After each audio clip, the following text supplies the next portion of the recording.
Mi nombre es Edgar Barrera, soy un militante obradorista.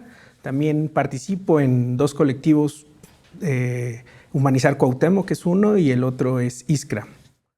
Iskra es una organización que busca fomentar la participación y el diálogo entre el gobierno de Rusia y los gobiernos y los pueblos de América Latina. Humanizar Cuauhtémoc, que somos un grupo de militantes que viven en la alcaldía Cuauhtémoc y que nos organizamos para participar tanto para la gestión como para la actividad política, formación política, y realizamos algunas actividades y buscamos dentro de Morena también estar participando de manera organizada. Yo participé desde Morenaje, estuve en el proceso ya después de la discusión amplia, fuerte que se dio sobre si fundar un nuevo partido político o disputarle el PRD entonces a los chuchos que tenían el control y que lo estaban llevando evidentemente hacia pues lo que finalmente pasó, ¿no? Un entreguismo a la derecha. Yo me posicioné a favor de disputar el PRD porque, sobre todo por su historia, me parece que algo de lo más triste que ha pasado desde la salida de un montón de compañeros del PRD ha sido que pues parece que se ha olvidado todas las vidas, sobre todo, que costó construir una opción de izquierda electoral viable, ¿no? O sea, no olvidemos que el PRD fue la primera organización que participó en la elección y que tuvo posibilidades de ganar la presidencia y desde luego otros espacios de representación electoral. Tuve la oportunidad de participar un poco en la Secretaría de Derechos Humanos del CEN del PRD y pues en ese entonces a lo que tratamos de abocar nuestra energía y nuestros esfuerzos es justamente a rescatar la memoria de todos estos fundadores que fueron perseguidos y que incluso les costó la vida el oponerse al régimen neoliberal, ¿no? A mí me parece muy triste, por ejemplo, no sé qué es lo que va a pasar con algunas sedes incluso históricas, ¿no? El edificio que conserva el PRD ahí en Monterrey, aquí en la calle Monterrey, en la Ciudad de México. Pues me parece que esas eran cosas que había que rescatar. Andrés Manuel, desde luego que estaba en una posición que le permitía ver, ¿no?, de mejor manera que muchos de nosotros a largo plazo, y pues no está a discusión, ¿no? Él y los compañeros que en ese entonces impulsaron, defendieron primero la posición de fundar Morena y pues finalmente se consolidó como partido político. Pues es un fenómeno electoral sin parangón, ¿no? O sea, me parece que el proyecto partidista de izquierda más importante, al menos en América Latina, de los últimos tiempos, ¿no? O sea, en menos de 10 años ya se gobierna la presidencia, la mayoría en congresos, la mayoría de las entidades, la mayoría en los congresos estatales. O sea, evidentemente quienes en ese entonces, en el 2014, no apoyábamos la idea de formar un nuevo partido político, ¿no? Incluso había este chiste, ¿no?, de qué va a pasar ahora que cuando Morena ya sea, porque va a pasar lo mismo, decían algunos, cuando lleguen otras personas de derecha y coopten la dirigencia, y entonces vamos a tener que fundar otro partido. Entonces decíamos, pues si ya tenemos que tiene ya el registro, que también fue algo que le costó mucho a militantes de izquierda en el país, pues hay que rescatarlo y utilizarlo, porque además había estructura, había una institucionalidad, etcétera. Los comités de base, que me parece a mí que es algo que habría que rescatar, ¿no?, que funcionaba medianamente bien en el PRD, pero pues definitivamente tenía razón Andrés Manuel y quienes apoyaron el fundar Morena, ¿no? En ese sentido, al menos en la parte de los resultados electorales, pues la respuesta es abrumadora.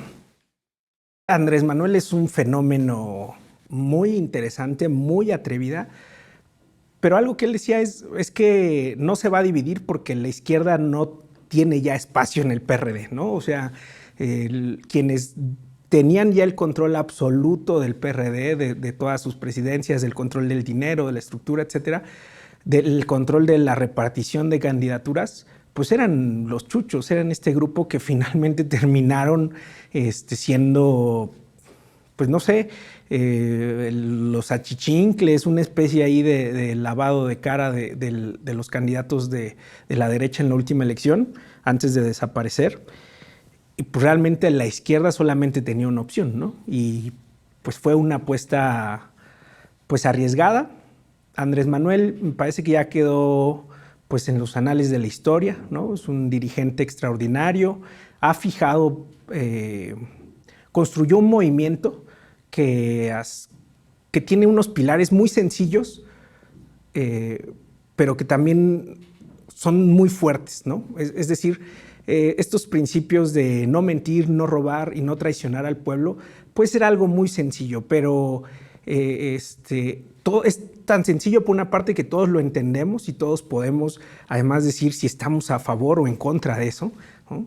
Y por otro lado, pues deja estos pilares tan sencillos, pues las bases de unas bases muy sólidas, ¿no? Es decir, no te puedes hacer hacia otro lado. Si mientes, si robas o si estás traicionando al pueblo, pues no formas parte de este movimiento. Me parece que Andrés Manuel logró de esta manera plantear, ¿no? Los cauces que debería de ir un movimiento de transformación. Parece que ahí también Andrés Manuel fijaba esta postura, ¿no? Sobre todo ante decisiones polémicas, lo mejor es preguntárselo al pueblo. De ahí, y eso no es algo que haya dicho al final, ¿no? Así fue marcada su historia con mucha congruencia, toda su historia política, siempre consultar al pueblo. O sea, me parece que en esta parte Andrés Manuel tiene una postura como muy gramsciana, ¿no? Es preferible incluso un error de las mayorías del pueblo a un acierto que esté concentrado en la cúpula de la dirección, ¿no? Me parece que además ahí fija cómo se tendrían que resolver algunas de las contradicciones que desde luego este rápido ascenso y toma del poder del gobierno pues conllevan, ¿no? O sea, ¿cómo se puede resolver una contradicción, a ver, tan reciente? ¿Por qué no se aprueba teniendo el control en las mayorías las 40 horas? Pues evidentemente porque hay fuerzas dentro de nuestro partido Movimiento que se oponen a este planteamiento progresista. ¿Y cómo se podría resolver? Pues preguntándole a la gente, ¿no? Preguntándonos a los trabajadores qué es lo que estamos a favor o en contra de esto. Y ahí me parece que podríamos ir avanzando de manera más rápida. Uno de los problemas que desde luego se abordan al tener un crecimiento tan rápido, es que Morena además se planteó como de puertas abiertas, ¿no? Como un partido de puertas abiertas y eso permitió que muchos líderes y activistas nos pudiéramos integrar, pero que también aquellos que habían sido, pues que ya no encontraban espacios dentro del PRI, del PAN o del desaparecido PRD, ¿no? O del PES, etcétera, que ya no encontraron espacios ahí para seguir ocupando puestos en el servicio público, pues se incorporaran. Y algunos se incorporan con gente, no de la manera en la que se fue construyendo el movimiento, porque ellos generalmente tienen estructuras clientelares, que sí es cierto que en una votación, por ejemplo, pueden marcar la diferencia, ¿no? Pero pues ahí viene, yo creo que una de las principales, o la contradicción más contemporánea que se enfrenta a nuestro movimiento, el cómo crecer sin perder la esencia de nuestro movimiento, ¿no?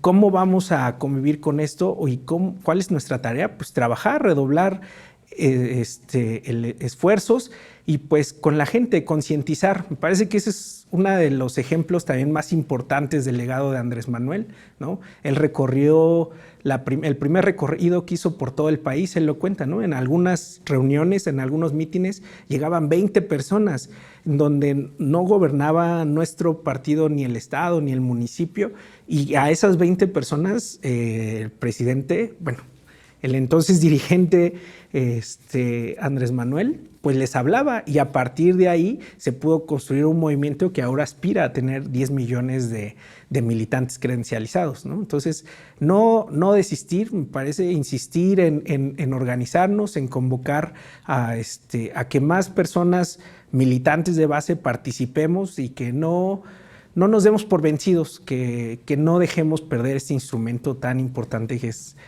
para la transformación morena. Vivimos en un mundo que ya no es unipolar, ¿no?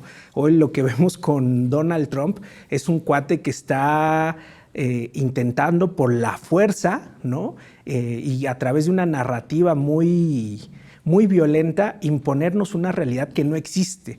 Estados Unidos ya no es el único actor o el único polo que dirige este mundo. Hay otras naciones y hay otros pueblos que tienen una participación muy relevante en este tablero mundial, ¿no?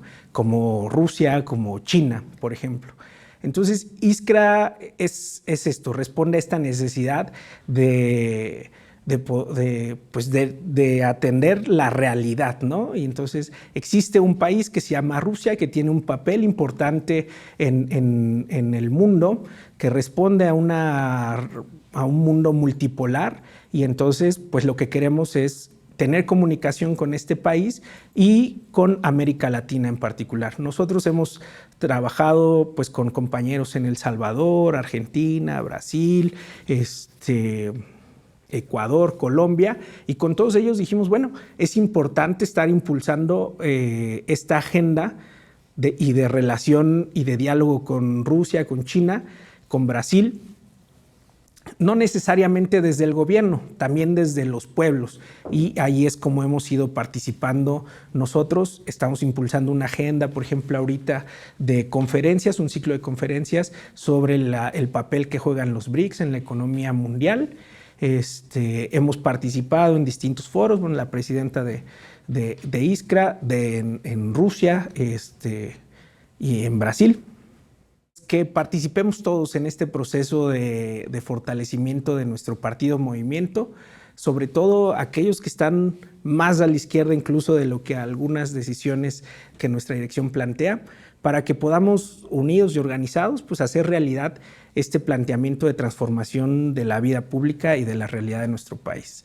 Y pues quisiera finalizar con una frase que me parece que es la que aglutinó a este gran movimiento, que dijo Andrés Manuel: por el bien de todos, primero los pobres. Y esa pues debe seguir siendo como nuestro horizonte, y hasta que logremos que los de abajo manden verdaderamente, pues dejemos de trabajar en fortalecer este movimiento. Soy Edgar Barrera, militante obradorista en la Cuauhtémoc, en la Ciudad de México. También participo en algunos colectivos como Iskra y Humanizar Cuauhtémoc, y los invito a ver la entrevista en 4TV.